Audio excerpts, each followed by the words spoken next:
Hi Fiber friends, it's Ginger from In Sheep's Clothing Yarn Shop here in Torrington, Connecticut, and I'm welcoming you to another episode of my Shopcast. It's a Saturday afternoon, actually late afternoon, and it is so dark out. I can't get over with this time change. So I hope that you are having a great weekend, and I'm looking forward to my weekend. Always officially starts when I walk out the door Saturday afternoon. So anyway, I am looking forward to Sunday. I am looking forward to having a relaxing day of knitting and yeah, just getting caught up on a bunch of knitting. And I have a fun thing that I want to show you regarding fiber preparation for spinning. And even if you're not a spinner, I think you'll get a kick out of what I'm going to be demonstrating for you. I also need to talk about an update on the Christmas Advent calendar that I'm doing this year, and an exciting giveaway that I'm doing.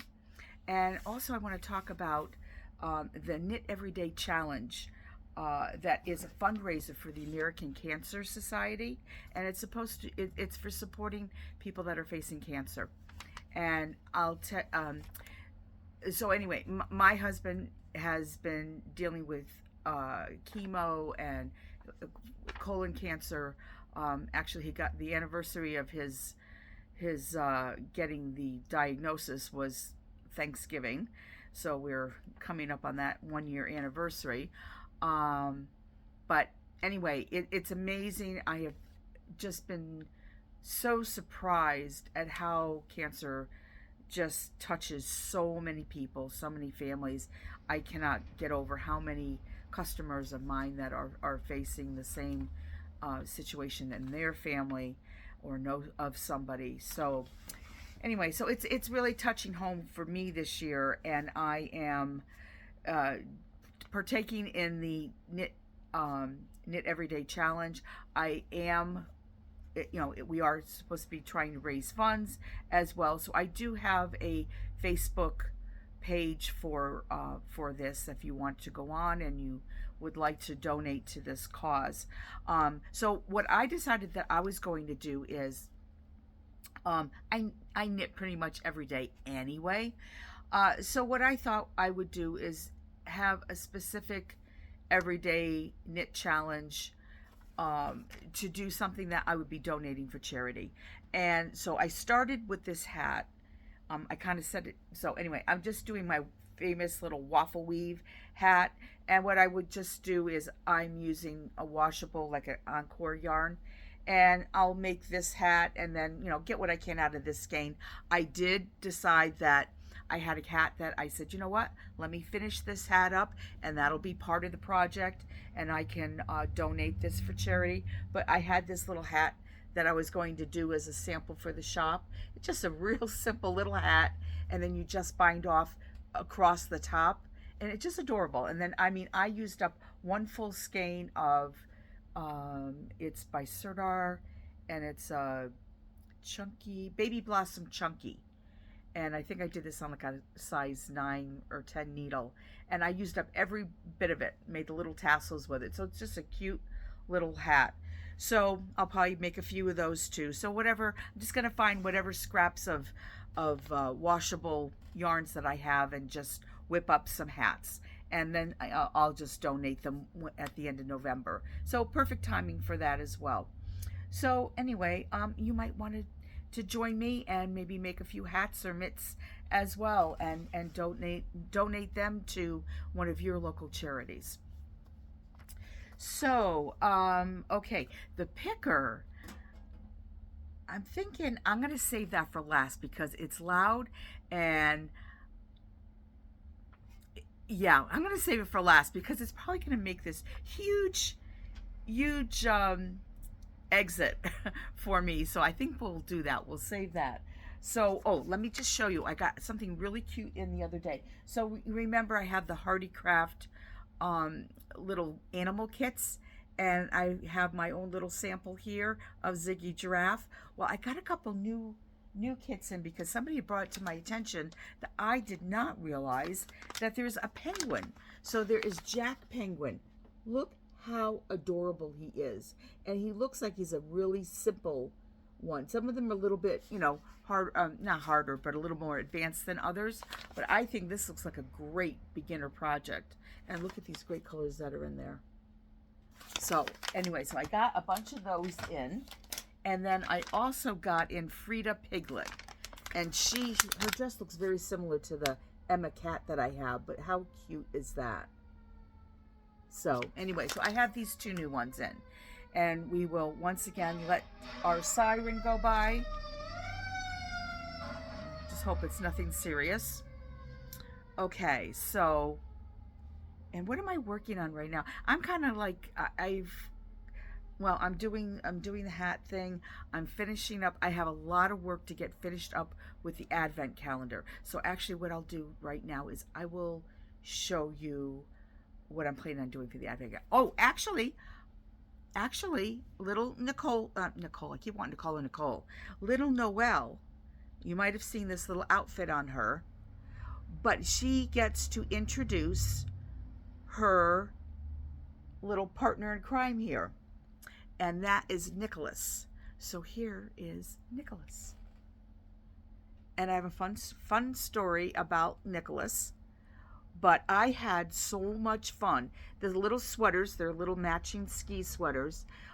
This is a strand of sport weight wool with a strand of lace weight mohair. And then I just, I wasn't sure what I was going to put on the sweater, so I duplicate stitched the little pattern on there. But anyway, so here he is. I think he's absolutely adorable. Now, what I'm planning on doing is, I find like instead of doing the oatmeal, we're going to do a light gray and then the darker gray. I did oatmeal because that happened to be the only color I had when I was doing my little sample of Noelle. But see, her little sweater has little beads on it. She's got the little leg warmers. And of course, she has her little signature flower bandana. Not bandana, little headband. So I am just so in love with these little guys. But okay, my little story that I have to tell you is when I finished Nicholas, when I finished Nicholas, I have to say I was not in love with him. I loved everything about him except his face. What I had done, if you can notice here with little Noelle, she has quite a bit of the contrasting color for her face, but works fine because she's got her eyes here. You could really see her. But because I was using this charcoal with like almost a black face, I did the same face for him, but his eyes got lost and I just was not loving him. So, and I wanted to show him on Wednesday morning for my What's New Wednesday, and I kept looking at him, and I was talking to my sister that night, and I'm like, I'm just not, I need to do something. I was planning on just maybe taking his head off and creating a new head for him. And then I'm looking at him and I'm saying, why do I have to go through all that work when I could simply, because his head starts from the back and you work your way to the front, I could very easily snip his nose open and rip back and readjust my colors, which I decided to do. So I did that, and I worked back, took the eyes out because I wasn't happy either with where the eyes were, and I took him right back to almost where his little curls are. But I have to say that when I looked at him and then I took the stuffing out and there was still a little bit of stuffing left in him, it was almost scary. It was very, I can't even, I tried to think about the words of how it made me feel. It was just slightly, I don't want to say horrifying because that's a little too extreme, but it was very off-putting to look at his face just splayed open like that. Even that sounds horrible. That sounds absolutely horrible what I just said. But and that's how I felt working on him. So I couldn't wait to pick up all the stitches and get them on the needles and then start working. So what I did was, and then when I did that, after I had his face all opened up, I'm like, oh my God, I gave my sister all of the charcoal so she could wind them down, because she's helping me make up the kits, so that she could wind down the yarn for the kits. I have no gray. And I knew I wanted to show him on Wednesday morning. And I'm like, I don't want to have to, this was 8 o'clock at night. And I'm like, I don't want to have to go back to the store, even though it's only 5 minutes away. I just don't feel like getting out of my jammies, getting in the car and coming back here. So I said, all right, if I get up early enough and I get to the store early enough, I could finish him up in the morning. And I did. I made it with just a few minutes to spare. And then when I got to the store, this is another thing. Got to the store, I still did not have this charcoal. I was lucky enough that I had another yarn that was, I don't even think you could barely see it. I could barely see it, where it's a different color. But I just like, it's fine. It's going to be good enough. But really, unless I didn't even realize that, I barely noticed it. So anyway, I finished his face, and then I was like, okay, I am totally in love with him now. I think he's absolutely adorable. His face is perfect, and I am thrilled. So anyway, so that is the little, my little Frankenstein. That's actually how it kind of felt. Yeah, he was like my little Frankenstein, huh? I fixed you up. And then actually, after I did that, did I do it? Yeah, I did it later on that morning. I had no business playing around with knitting in the shop, but I decided to do it while I was just ready to do it. I decided that, so he got major surgery, Nicholas, but Noelle got a little bit of a facelift. I don't know if you could tell, but we did a little, I also opened up her nose, and I added a little bit more stuffing, because I kept having to fix her face, because I hadn't stuffed her enough, and she kept kind of sagging in different places, and her face would look different. So anyway, so now she has her facelift. She's all firmed up. She looks gorgeous. And yeah, that was not as traumatizing to do, because I only had to take a little bit off, just put some more stuffing in, and then just finish her nose. So anyway, I'm all happy that is done. I cannot wait. Oh, I cannot wait to share the calendar with you, with all the outfits and the accessories. I just can't wait. But I came up with something that's been kind of brewing, and I just kept going back and forth about it. And then I said, you know what? I'm going to do it. So what I'm going to do is, for everybody that has placed their orders, and it's not too late, that if you do want to make an order of the Advent calendar, but I decided that I'm going to make one really, really lucky knitter very, very happy, because not only are they going to get a 12-day, and even if you ordered a 6-day, you will get a 12-day kit, but you will also get the little rack and hangers for the clothing, and your kit will come in the case.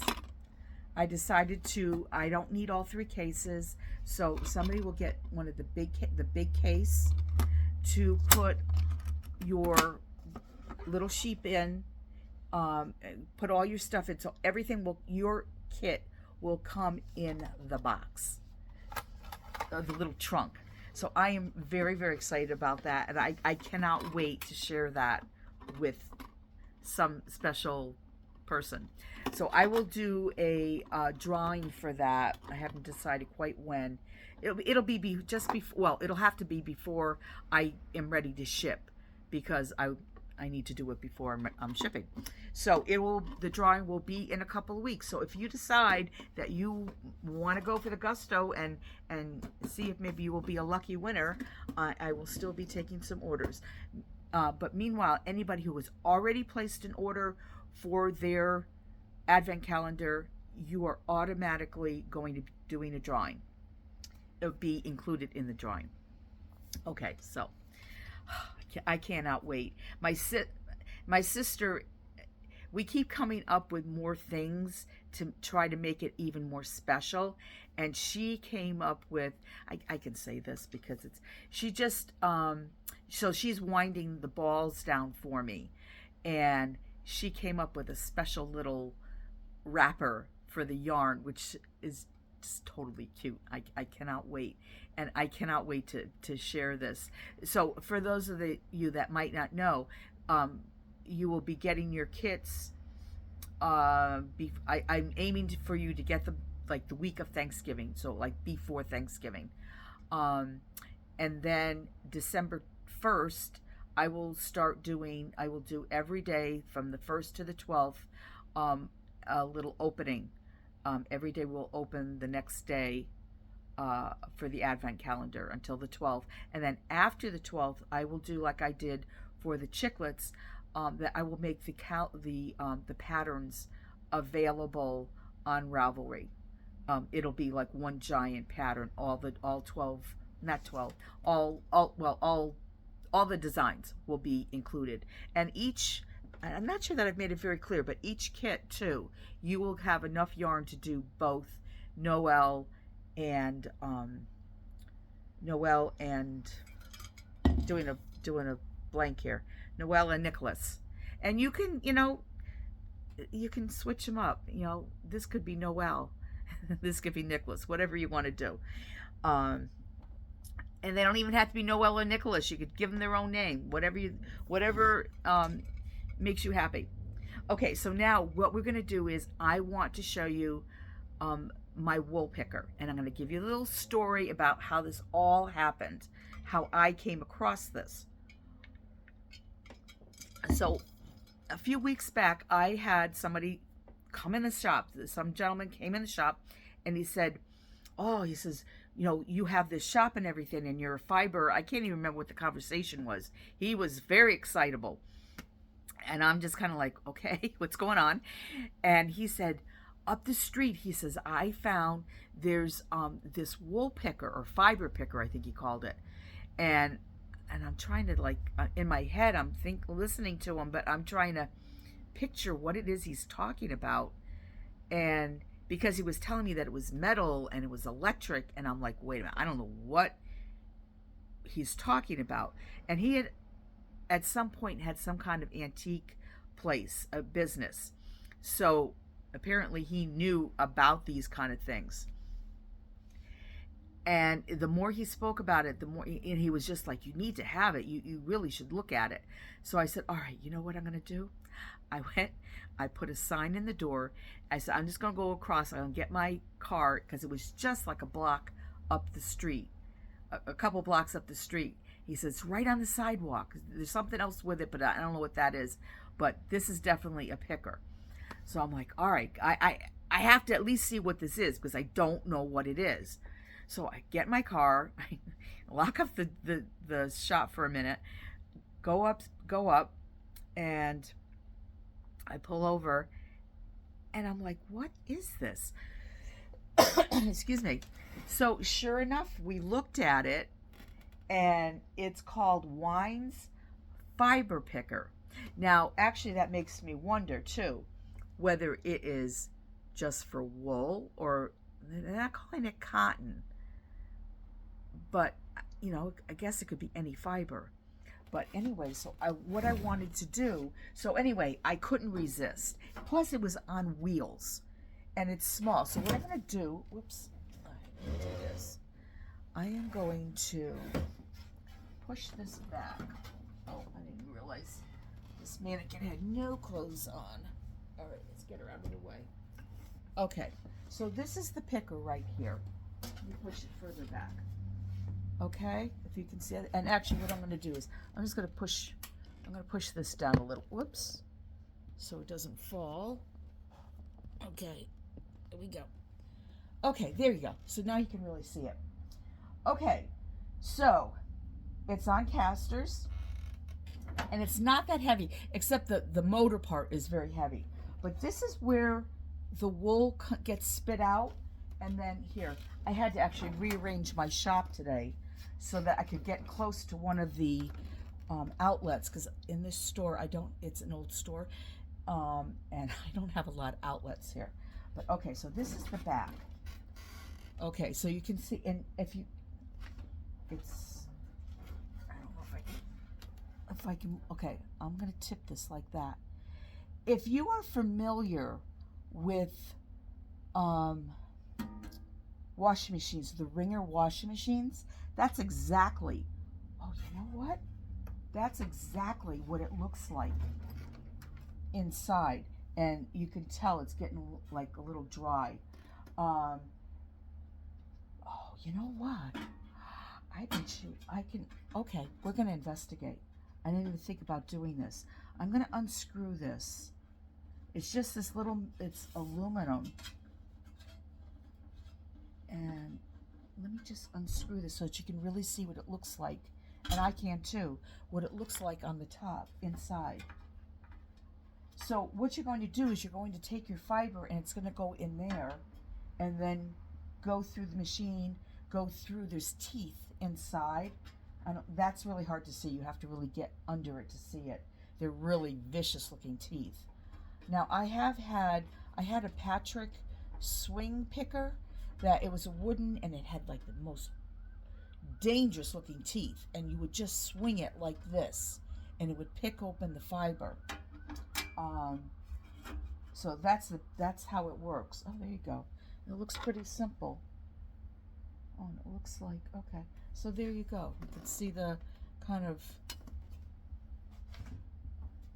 let's just push it like that a little bit.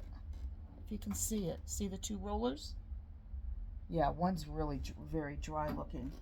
And I'm thinking, all right, because there's a handle here, and this does move it, but I'm almost wondering if that's, because it sticks out, I'm wondering if that could be adjusted a little bit to make it more open or closer. I don't know, but I'm not playing with that part. Okay, so now I'm going to put this in. So we're going to run this thing. Ooh. So this inside, you can see this is where that must have been maybe fiber that was going through. All right, so let's see this thing now. We're going to go like this. So let me put this back on, and then we are going to run some fiber through. Now, I did try this out. I was really nervous about turning it on. I didn't want to, first, one, get electrocuted, two, start a fire. So I don't leave it plugged in. But I happened to notice a couple of the maintenance guys outside the building one day, and I called them in and I asked them about this. And one was really inspecting it, and then the other guy came in and he's just like, he says, no, this is fine, let's turn it on. He plugged it in, and then he flipped the switch, and it just roared into life. It was just amazing. I think I kind of almost squealed with joy that it did that. But I said, okay, shut it off. Let me go find some fiber. So I found some, had some carded fiber, and I said, I just wanted to see if it, if it would work. And sure enough, it worked. We put it in from the front, and this is one of those things, you don't want to get your fingers caught in this, because I remember my mom had a Wringer washing machine, and I don't remember the reasoning behind that. We had a Wringer washing machine, I think, for a very short time, and it might have been like, we were in between washers, I'm not sure. But anyway, I remember we must have been in between washers, because I actually put clothes through it. I helped my mother.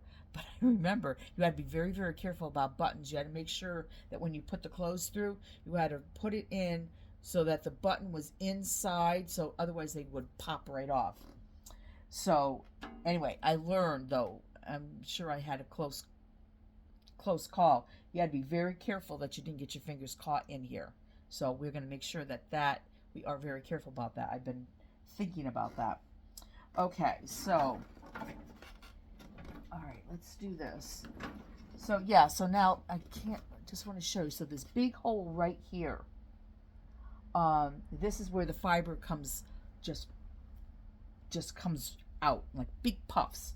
Now I'm thinking that what I should do, and of course I cannot find a trash bag for the life of me, to put, to tape a bag here. and the hole is very small, and I'm sure that that's probably what they did. And the only place, because I tried to do a little research on this, and the only YouTube that I actually found somebody using electric picker, they actually had, and it wasn't a huge one, it was, like a small um, fiber place that was doing this.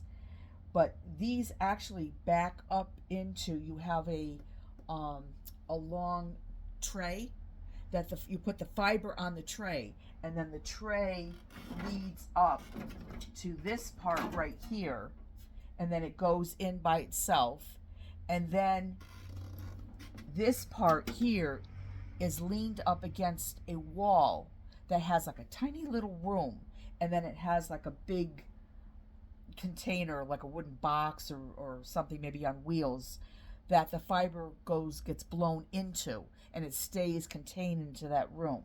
Because with all that fiber floating around, you wouldn't want that like all in the air. So, but it is kind of cool watching it just blow out. It's amazing.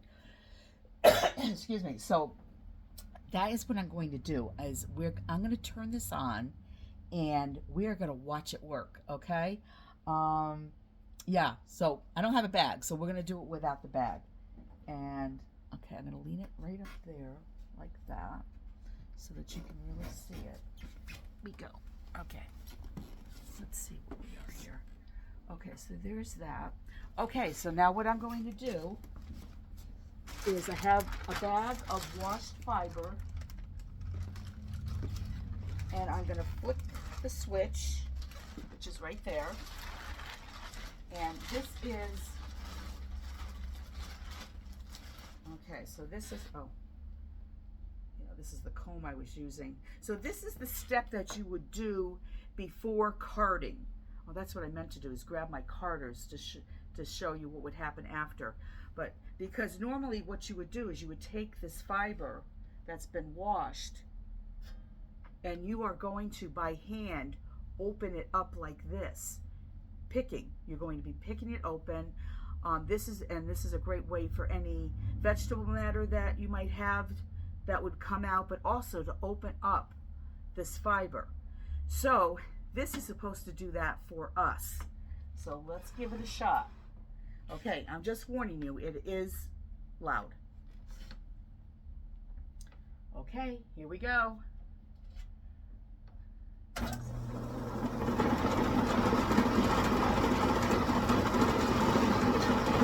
you see it flying out? Oh my God, it is just flying everywhere. Can you see it?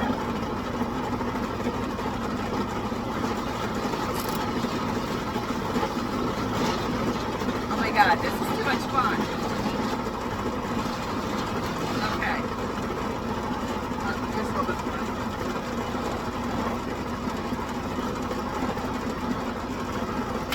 Okay. Yeah. I wish you could see the total mess that is on the floor. Okay, so what I'm going to do, oh my goodness, look at that. Okay, so yeah, it's on here. It's on the floor. It's on my chair, but it's not too bad. Okay, I'm just going to get this out of the way. All right.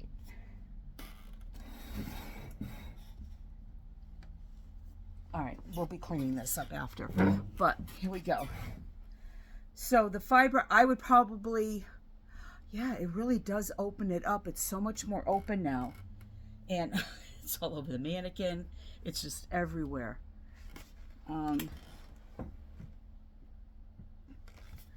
But yeah, it made really, I mean, it's just so much loftier now. This would be so much easier to go through the carders. It's so, I can't believe how open it is now. It's great. I wonder what would happen if you put it through twice.